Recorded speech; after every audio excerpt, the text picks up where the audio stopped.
പ്രതി ചെന്താമരയെ അങ്ങോട്ടേക്ക് പോത്തുണ്ടിയിലേക്ക് തെളിവെടുപ്പിനെ കൊണ്ടുവരികയാണ്. വലിയ പോലീസ് സന്നാഹത്തിന് നടുവിലാണ് ആ തെളിവെടുപ്പ് നടക്കുന്നത്. നാട്ടുകാർക്കടക്കം വലിയ രോഷം ആ വിഷയത്തിലുണ്ടെന്ന് നമുക്കറിയാം.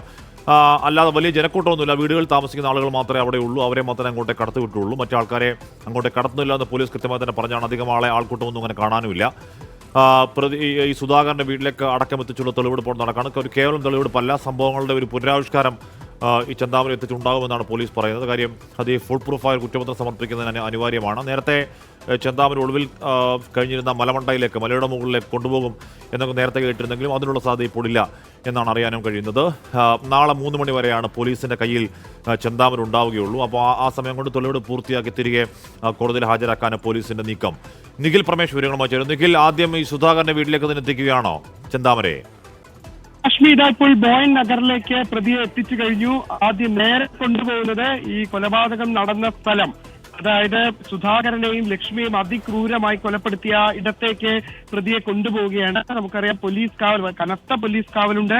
മറ്റു പ്രതിഷേധങ്ങളില്ല. നാട്ടുകാരെ ആരും തന്നെ ഇങ്ങോട്ടേക്ക് പ്രവേശിപ്പിച്ചിട്ടില്ല. അതുകൊണ്ട് തന്നെ മറ്റു പ്രശ്നങ്ങളില്ല എന്നുള്ളത് പോലീസിനെ സംബന്ധിച്ചിടത്തോളം ആശ്വാസകരമായിട്ടുള്ള കാര്യമാണ്. നേരെ കൊണ്ടുപോകുന്നത് ഈ കൊലപാതകം കൃത്യം നടത്തിയ ഇടത്തേക്ക്. ഇതെല്ലാം തന്നെ സുധാകരന്റെ വീടും അതോടൊപ്പം തന്നെ ചെന്താമരയുടെ വീട് ഒരു അതിന് അപ്പുറവും ഇപ്പുറവുമാണ്. അതുകൊണ്ട് തന്നെ ഈ 3 ഇടങ്ങളിലും പരിശോധനകൾ ഉണ്ടാകും. സുധാകരന്റെ വീട്ടിൽ പരിശോധന ഉണ്ടാകും. അതോടൊപ്പം തന്നെ കൃത്യം നടത്തിയ ഇടം, അതോടൊപ്പം തന്നെ ചെന്താമരയുടെ വീട്, അതിനുശേഷം ഇയാൾ ഒളിവിൽ കഴിയാൻ വേണ്ടി എത്തിച്ചേർന്നിട്ടുള്ള ഇടം, അതോടൊപ്പം തന്നെ ഇയാളുടെ തറവാട് വീട്, അവിടേക്കെല്ലാം തന്നെ പ്രതിയെ കൊണ്ടുപോകുന്നതാണ് മനസ്സിലാക്കാൻ കഴിയുന്നത്. ഏതാണ്ട് 2 മണിക്കൂർ നീണ്ടു നിൽക്കുന്ന തെളിവെടുപ്പാണ് ഉണ്ടാവുന്നത്. നേരത്തെ ഈ കേസിൽ അന്വേഷണ ഉദ്യോഗസ്ഥൻ സൂചിപ്പിച്ചതുപോലെ തന്നെ ഈ കുറ്റകൃത്യം പുനരാവിഷ്കരിച്ചുകൊണ്ടുള്ള ഒരു തെളിവെടുപ്പാണ് അപ്പോൾ പോലീസ് ഉദ്ദേശിക്കുന്നത്. ഈ സമീപ വീടുകളിലുള്ള ആളുകളെല്ലാം തന്നെ പ്രതിയെ കാണുന്നതിന് വേണ്ടി ഇവിടേക്ക് എത്തിച്ചേർന്നിട്ടുണ്ട്. വേറെ ആളുകളൊന്നും തന്നെ, ഈ പ്രദേശവാസികളായിട്ടുള്ള ആളുകളൊന്നും തന്നെ ഇവിടേക്ക് കടത്തുന്നില്ല. ഈ തെളിവെടുപ്പ് അടക്കം നടക്കുന്നത് പറഞ്ഞ് ഒരുപാടധികം ആളുകൾ ഇവിടേക്ക് എത്തിച്ചേരുന്ന ഒരു സാഹചര്യം ഉണ്ടെങ്കിൽ അവരെ ഒന്നും തന്നെ ഈ കോളനിക്കകത്തേക്ക് നിലവിലത്തെ സാഹചര്യത്തിൽ പ്രവേശിപ്പിച്ചിട്ടില്ല എന്നുള്ളതാണ് നമുക്ക് കാണാൻ കഴിയുന്നത്. എന്തായാലും തെളിവെടുപ്പ് ഇതാ അങ്ങനെ പുരോഗമിച്ചുകൊണ്ടിരിക്കുകയാണ്. പോലീസിന്റെ ഡ്രോൺ നിരീക്ഷണമുണ്ട്.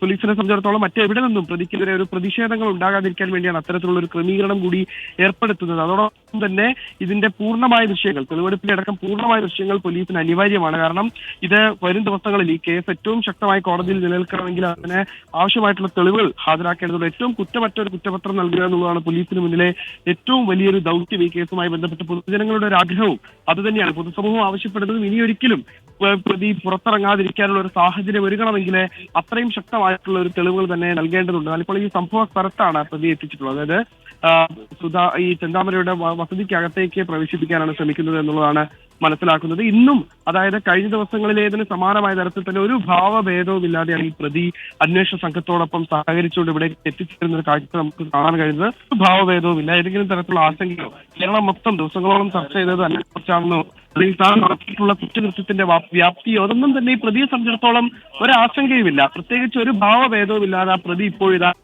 തന്റെ വസതിക്ക്, തന്റെ വീടിന് മുന്നിൽ നിൽക്കുകയാണ്. അവിടെ വെച്ചാണ് സുധാകരനെ, ആദ്യത്തെ കൊലപാതകം ഈ പ്രതി നടത്തിയ സ്ഥലത്താണ് ഇപ്പോൾ നമ്മളുള്ളത്. പോലീസിനോട് കാര്യങ്ങൾ ഇങ്ങനെ വിശദീകരിച്ചുകൊണ്ടിരിക്കുകയാണ്. പ്രതി എങ്ങനെയാണ് കൊലപാതകം നടത്തിയത് തുടങ്ങിയ കാര്യങ്ങളൊക്കെ പ്രതി ഇപ്പോൾ പറഞ്ഞ് മനസ്സിലാക്കി കൊടുത്തുകൊണ്ടിരിക്കുകയാണ് പോലീസിന്.